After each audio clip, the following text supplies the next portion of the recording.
We'll just let everyone else join as they come. There we go. Hey, everybody. Welcome to this week's virtual wine tasting, Tipple's Brews and Wine. This is Jeff and Elizabeth Vaudrey. Elizabeth and Jeff Vaudrey. Better. Yeah. How about that? So, welcome. This week, we're going to be drinking the Angels and Cowboys Red Blend from Sonoma, California. Recent wine ratings on these guys: James Suckling, 91 points, Willie Wong, 91 points.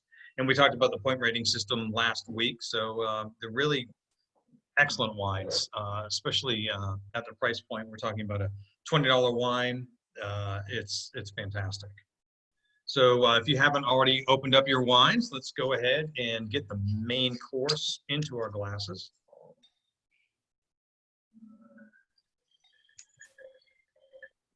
Tell me when you want me to share the. Thank you.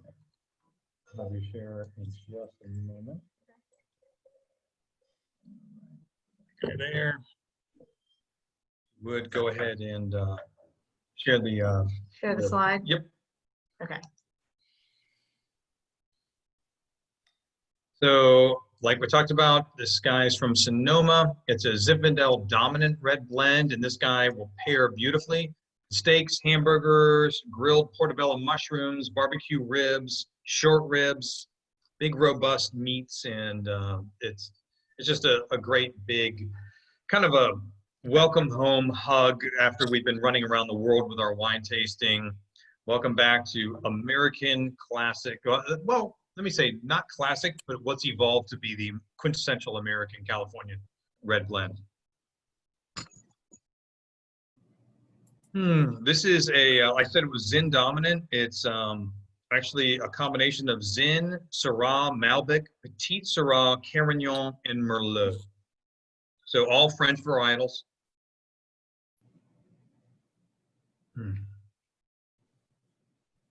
We've actually had this wine at home quite a bit lately because I really like it. There is that. Yeah, it's really delightful. Why don't we switch back real quick? Okay. So, like I say, this guy is an intense, dark, kind of mahogany, garnet color. I'm surprised you can say garnet without being like, garnet. Yeah, but Kind of choke on it a little bit, like.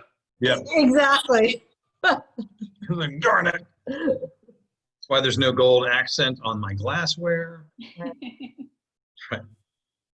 It is. As long as we don't drink any wines described as crimson, I'm fine. Okay, I'll leave that one out. It'll always be garnet. There you go. I'll avoid crimson at all costs. Yes, please. It'll be like, it looks like blood. Yeah. Anyway, it's kind of luscious. It is. Rich. Velvety. Yeah, there you go. Good call. Kind of a briar, brambly. Yeah.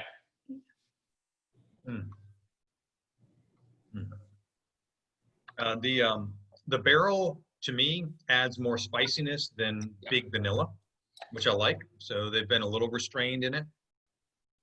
It helps with the Zin, giving the peppery quality. Kind of a red plum quality. But go, black cherry, red plums.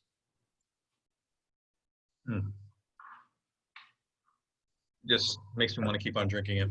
Yeah, for me, I taste the black cherry peppery more than anything else right now, at least. Sure. Well, and that shows the Zin dominance because both of those things jump into Zin. Then the plum would then be afterward, but the Merlot in it is going to help bring up the plum. Okay. The Carignan is going to help bump up the spiciness. I was gonna say, like, allspice and stuff like that, I think, are really prevalent.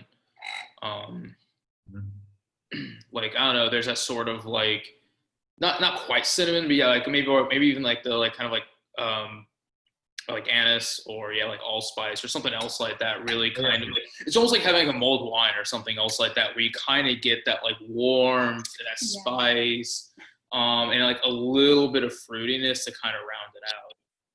I agree. Yeah, absolutely. You can go with like almost like a mulled plum wine kind of quality to this, which I think he must be a super taster, like, because he always has Like really, like he can taste all the nuances that I think that you do, that I don't taste as many. But I mean, Jeff tastes more in it than I do. Well, props to Chris. There you go. So let's see here. So this guy comes from Sonoma and the Sonoma coastal area. If you would jump over to the slides again for me. How did you do this when I wasn't here? Hey, did I do well, everyone? It was great. Yeah, it was fantastic. Okay. Never had a doubt. It's just easier when you're here. Okay. I want you to be part of things. I want to be part of things. I just wasn't in town. All right, so the vineyards growing this wine are from in the upper left blue area in the California wine map there. Go down a little south from where you're spinning, Here? the Sonoma coast. Okay, Yep. there we go. So it actually goes a little further inland because it goes some of the wine grapes are from full-on Sonoma, but that area is just north and west of San Francisco. And if you please go to the next slide. There we go. So this one gives you a little closer look. And okay, thanks. So the brown area here, this is where all of these are coming from, is the Sonoma coast, and not so much the Russian River area. So but the inner Sonoma as well is where these guys source all their grapes. So something about I think is kind of interesting about Sonoma is it's one of those things where it's the next door neighbor to Napa, and a lot of people consider it to be a lesser than neighbor, but I don't think that's accurate. Some things they share in common is that Napa is named after the city and the region and the AVA. AVA is the American Viticultural Area, so it's an official wine designation. Sonoma, the exact same thing. Sonoma is named after the city, the area, the county, and the AVA. So, thank you. Okay. Yeah. Okay. Is that particularly common at all in the U.S., or is that kind of unique to those two places? Right now, it's actually pretty common. Like the Mendocino is Mendocino, and it's the name of their. Most of them are named after the county in the AVA. They don't normally. I think the thing that's kind of unique to them is they both are named originally after the city.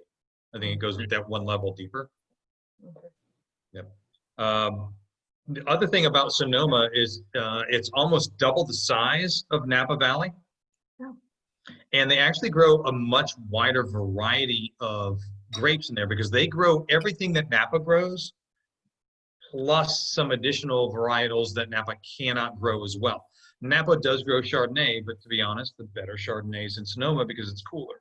Huh. Napa grows some Pinot, but to be honest, the better Pinot is in Sonoma because it's cooler. So because it runs all the way out to the coast, they get this tremendous variety of grapes that they can grow in there, which arguably should compete with Napa. And I think they do. There are people I know that, let's go with the quintessential. I think the Mason Cup said before they preferred Sonoma to Napa. Is that okay? I thought I remembered that. Yeah. They talked about that a couple weeks ago. Yeah, that's what I. think And for those of you who don't know, they came from California, so. oh, okay. Yeah. That's right. So, they know. Right. Sorry, I had to drink some. It's delicious. All right. So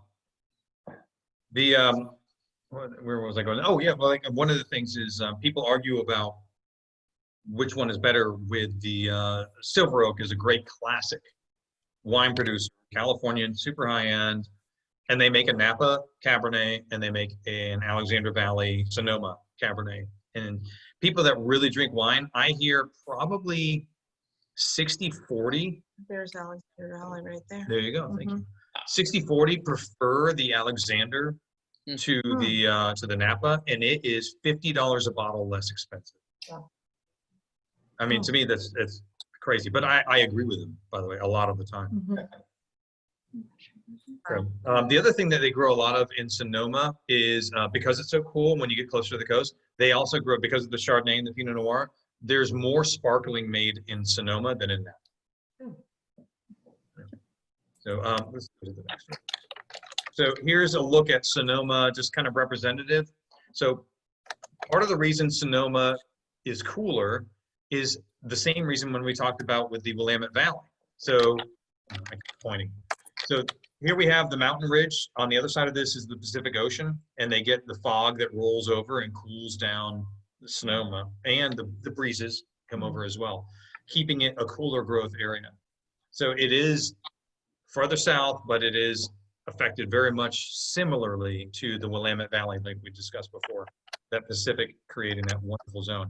And now this is specifically the area where these wines are grown. So this is one of the vineyards that is owned by the company that owns Angels and Cowboys. And let's go one more. So here we are. They're owned by Share a Splash of Wines, and they also, that's why they do Cannonball is the name of their main large amount of wine. So the people that own Cannonball also own Angels and Cowboys and Astrolabe and these other guys. They own these are the wine brands that they own as a whole. They so their whole thing was to create unpretentious wines of really good quality. And they started in 2006 with a group of 3 owners, and they the gentleman overseeing all of the wines is Dennis Hill, and he's a Sonoma native. So his family had been there for generations, so he had a combination of wine knowledge personally and Vint, but also he had connections to all of the producers to find the best areas to pick from in order to grab the grapes and bring them back. Do we have all of those? We 'Cause carry I feel like I recognize the label. we carry almost every single one of those. We carry the Cannonball, obviously the Angels and Cowboys. We have not had the High Dive yet, but I think I am going to bring those in. They're excellent. And the Astrolabe is not only something we carry, but B, we're drinking the Pinot Noir next week. That was not a setup. I did not know that. Surprise! So, and then one of the newer products they're creating is called the Cannonball 11. So that's the furthest on the left. And so for them, they're saying for quality, on a scale of 1 to 10, these are in 11. Oh, Yeah, wow. so we'll play around with some of those later on too. It's an excellent winemaking group. They make some beautiful stuff, and I've been a fan of every single thing I've tasted from them. So so they started Share a Splash in 2006 with the Cannonball line, and they started the Angels and Cowboys in 2014. They had these certain groups because the Cannonball didn't cover Zinfandel. They actually didn't cover some of these other varietals. So the Angels and Cowboys covers some of the additional outside, instead of Cab, Merlot, Chard, these classic French varietals. Some of the Zin, the Carignan, they wanted to do these interesting blends. That's why they created Angels and Cowboys. Do you know, and I don't know the answer. I don't know if you know the answer to this, so I could just be, but do you know why they call it Angels and Cowboys? Like, yes, is there a story? I read it. There is a story. Okay. They thought it was cool. That's it? That was it. I looked it up. I read a whole article on it, and they brought in a new business partner who was his specialty, interestingly enough, before this was graphic design. And I think he just came in and said, this would be really neat. And they said yes. I'm sorry, it's not more interesting than that. No, and to me, like the skull on it reminds me of Cowboys, but not Angels. So I didn't know if there was something to it. Also, every time you say it, like to me, I think Angels and Demons because of the Dan Brown book, like every single time. So I have to like stop myself. It may be that I missed something in the article, but the article I was reading, that's what it told me about it. Like if somebody watches this later on and gives me an ugly YouTube comment. No, maybe they can just, if somebody knows something different, if someone watches this far into the video and knows something different, they can just let us know. That's true. Every time I think of that Daniel Craig movie, Cowboys and Aliens. Oh yes. Yes. Okay. That's my favorite movie of all time. Joke. I'm kidding. Yeah. But it was fun. It was a fun movie. I'm like, I mean, it was not my favorite, but it was fun. Yeah, exactly. I've got an alien an alien laser pistol attached to my hand and I don't know how to control it. There you go. What's more fun than that?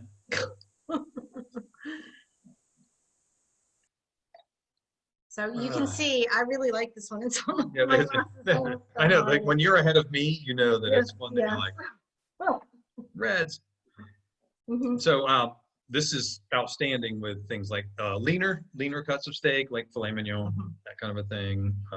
I think we had it the other night when we had filet. We did. Mhm. Yeah, I opened this up for that. It was really good. Mhm. And we have one filet mignon left over, I which know. I saw believe. that. I think I wrote my name on it. Oh, did you? Yeah. Oh, I thought it was mine. So, what do you guys think? I had a lot of talking about setting up Sonoma and the And I winemaker. can stop sharing too. Okay. I can't remember which one is next. I think that's everything until next week. Well, we can have We'll them look at talk more, and then Yeah. we can. So, any other thoughts? What do you guys enjoying this wine? I like it a lot. Right. I like how it sticks Little- to my palate for a long time. Yeah. I like it when the wines linger. Mhm. Yeah, you're right. It's got a great finish. To me, I think this drinks. I think it's a high value wine because it's under $20 any day of the week, let alone the wine of the week. So I just think it's. I it's don't just think great it drinks like an under $20 wine. value. Well, especially with this lineage. I mean, yes, it's sourced. So the French would call it a négociant, where you have a really nice winemaker and he specializes in a certain region, and then he buys from people that he knows. So he's not growing it. It's not an estate produced wine, which is one reason it is not $35, but it tastes like it. Mhm. But that doesn't mean the quality's not there. That's funny. That's exactly what I was gonna say. It tastes like $35 wine to me. Yeah, Mhm. I agree. Well, and and really not just us. I mean, you've got these really, Wine Spectator and these guys throwing out consistently above 90-point ratings. So tell me again, what would a 91 point be? Oh, I left it on the slides. Oh, Why did don't we you? go back? Okay. I think I'm going to put it on every week. You should put it on every week, and maybe I'll remember it. Then. No, but I think it's it's hard to remember, and B, it's really good to remind ourselves that we're talking about a wine that's under $20 that's labeled as outstanding from independent wine critics. Mhm. A wine of superior character and style for $20? Mhm. Come on. Come on. Mhm. I mean, you just can't beat it. Well, this is what I try to pick for the stores. Right. It's my favorite kind of thing. Yeah, when I first opened it up and I poured it, like I took a sip and I was just I couldn't remember what the wine of the week was exactly, and I took a sip and I was just like, oh, I was like, this is a red blend, right? And she was like, yeah, it is, but it has like so much more character than most. I feel like red blends end up being sort of master of none types of wine. So the kind of like the ones kind of lower than this price point end up being kind of master of none type of wines, where you just end up having like I don't know, it's just sort of it tastes like a red wine, like it isn't Right. or at best they're maybe a little jammy or something like that. But this one, I think like there is a lot more characteristic about it. I was actually a little surprised.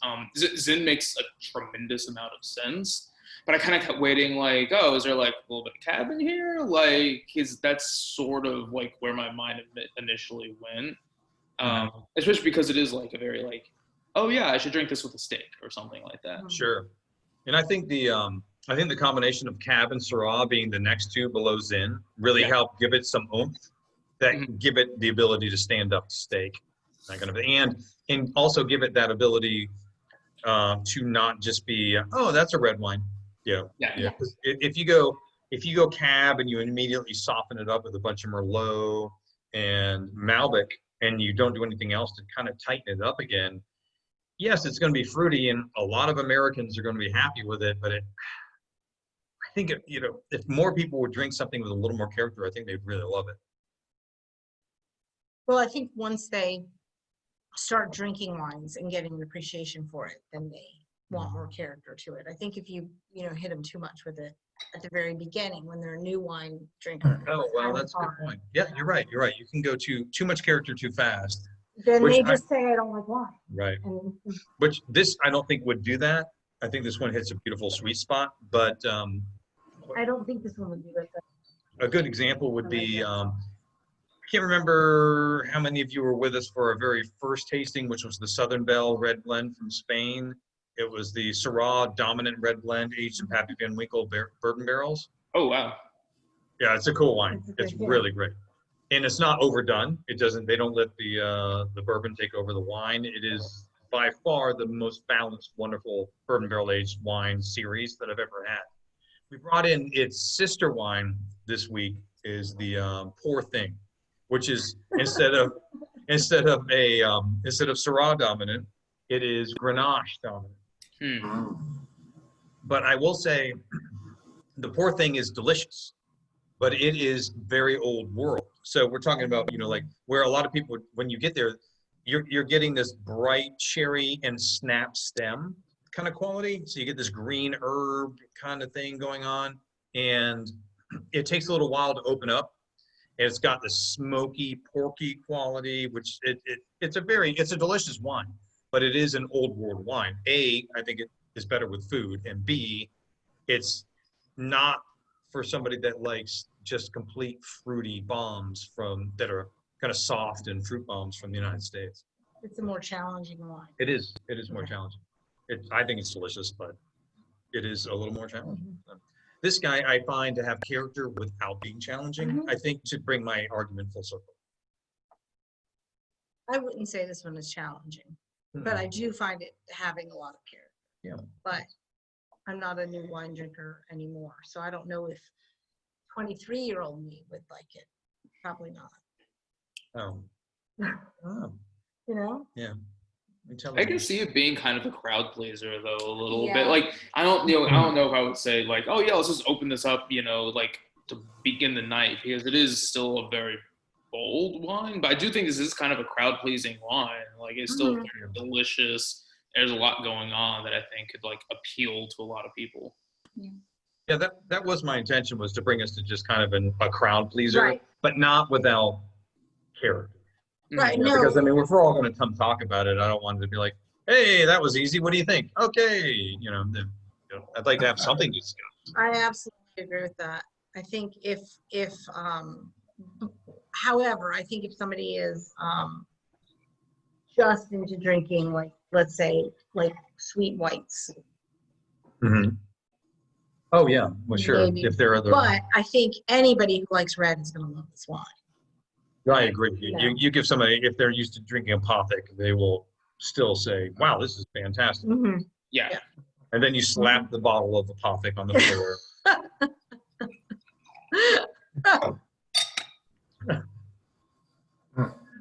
I don't have any strong opinions about Apothic. None of my business, though. Oh, wait, it is my business. And by the way, anyone who likes Apothic, I have Line 39, red blend, 1/4 the residual sugar of Apothic, but tastes exactly the same. So it doesn't give you a hangover as easily. Right, and fewer Okay. calories. All right. But it's the same price, too. Well, the thing is, the reason Apothic has so much sugar left in it is because they actually back sweeten it when they get done.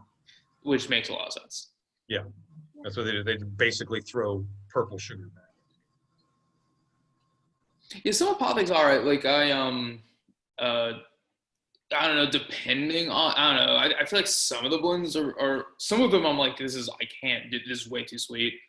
And some I'm like I think the dark, I think is like, okay, this is, the baby steps version of something like this. But some of them I'm like, I don't like, what is there one that's like, it's like the luxury, like whatever it is that's like velvet, it's like Apothic Velvet or Apothic Lux or something else like that is just like all sugar. And I'm like, I can't do this. All right.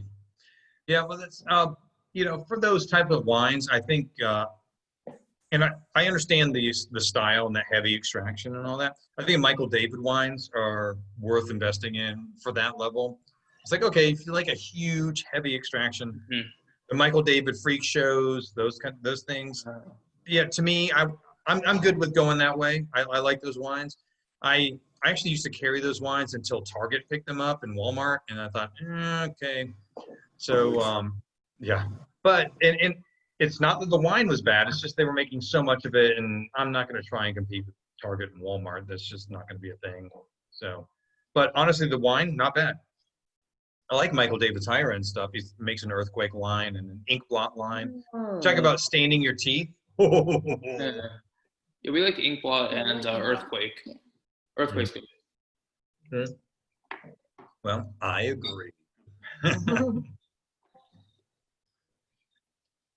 So does anybody else have any more comments besides Jeff about the wine we're drinking tonight? No. I tell you, one of my things is, I said it before, I'll say it again, because I'm just going to keep talking, because that's what's going to happen if the camera's on. Jeff's on. I love that it's not overwhelmed with vanilla. I love that the barrel effect is not overwhelming, and they're letting the fruit express itself. And I find it, and I don't know if it's just because my palate has acclimated at this point, but I find it less peppery as it's opened up more. Is that right or not? Yeah, I can see that. Yes, Like, because okay. the fruit's getting, the fruit's, it's relaxing a little bit. Okay. So as the acidity relaxes, you're probably going to feel less of the tighter part, and you're going to taste more of the allspice, like Chris was saying, the cinnamon, the anise. So it makes it more of like a mulled wine kind of thing, which all plays into a little bit of that Zin side. But to me, if you were to say, oh, this is Zin and Merlot, you would imagine it about like this. And now it's balanced and there's more nuance in it because of the cab and the Carignan and all that. Carignan, by the way, one of my favorite varietals. I hope you guys like it, because if you're going to keep drinking with me, we're going to see Carignan show up again. So what did you say the percentage was of Zin and Merlot in this? It changes every year. So okay. they call it a proprietary red blend because it changes every year based on the quality of the grapes that they get. Okay. So how does that work? So if you get grapes from another place, do the estates just like grow extra grapes that they don't need and sell it off, or how does that work? And it's a good question, and it's exactly what you said. The estates, what'll happen is there might be a year where a certain estate, their Carignan went crazy, and they had more than they needed, because it's pretty much a blending grape for almost everybody. So then they will sell it off more, but it may be a really well-grown Carignan, but it's not available every single year.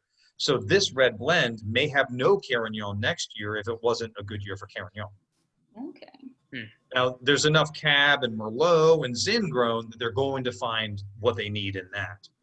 But things like Malbec, when you go to Sonoma, Malbec and Carignan, some of the other, they want, and maybe one year if they feel like it's been particularly cold and they want to give it a little more fruitiness, maybe they'll throw in some Bernarda. Bernarda is an Italian varietal that is really fruity.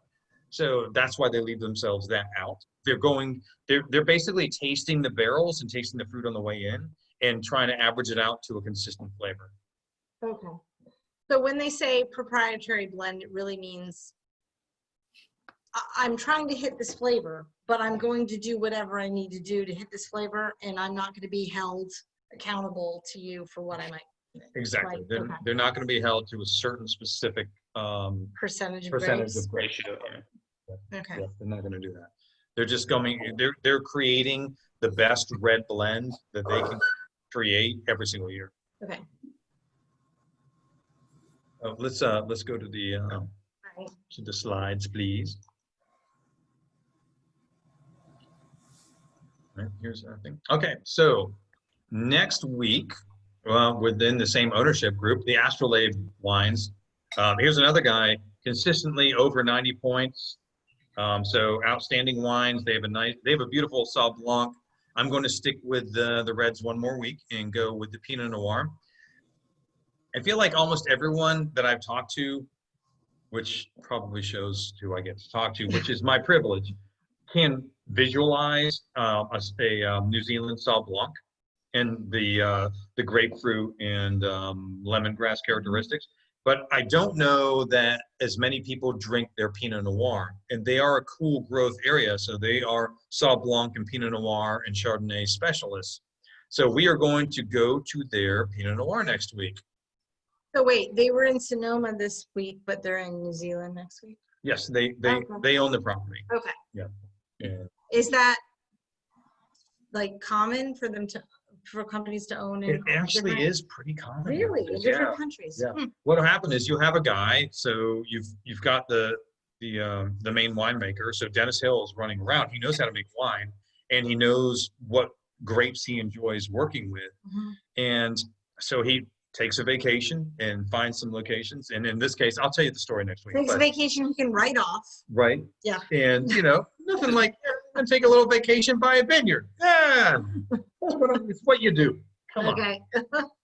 So he bought a vineyard and he started making the wines from there. So the Astrolabe wines are really, really delicious. Okay. And I think it's fun because we can get Pinot from France and, Willamette in Oregon and run into California. But I thought it'd be really nice to run out to New Zealand because I don't think that now we're getting back to my wine geeky side where I want people to drink some of these more obscure things that are absolutely delicious. Pairs great with duck, salmon, roast pork, smoked fish and meats, and mushroom raviolis. Hmm. Or, pretty much any mushroom. Salmon with mushroom ravioli sounds really It does sound good. I can stop that down. good. Okay. So, but this ownership group, I really, there's certain ownership groups that I respect what they're doing, and I taste through their whole portfolio, and I see a theme, and I really become believers in what they're bringing in. The Cannonball group, which is the Make a Splash or Share a Splash, group. They know what they're doing. They're picking some great wines. The Folktail wines, the ones with that we drank with the Les Mistral, Yes. the Les Mistral red blend with Eddie. Outstanding wines. So those guys make some fantastic things as well. By the way, the Les Mistral, I'm bringing back in again this tomorrow, and I'm still getting that crazy deal where it's $10 off a bottle. So Oh, just saying, not saying, but I'm just saying, and it's delicious. So it is delicious. you guys had it. It's fantastic. All right. Well, that is it. Let's. Any more comments about the wine first before we cheers? Super, super, super. Oh, thank you, Jerry. Yeah. Just should have bought more than one. Well, I'm sure you sold out, right? We did sell out today, but I have more coming in tomorrow. Okay, fantastic. It'll be back. Yeah, I got there. And by the way, I really appreciate You have it. to keep bringing it in because we like it in the household. So Oh, It's sold out because y'all are stocking it back there. yeah, that's true. That's right. I brought in 2 cases and I have 18 of them here. Right? exactly. Well, our daughter is home now. She decided not to participate in the tasting tonight. She just started a new job on Monday, but she's here now. So we're going through more wine than we were going through before. So okay. That's right. Excellent. All right. Well, cheers, everybody. And we'll stop the recording. Okay. Cheers. Thank you for coming. Thank you for coming. And we'll see you again next week. All right. All right. Bye. Good night.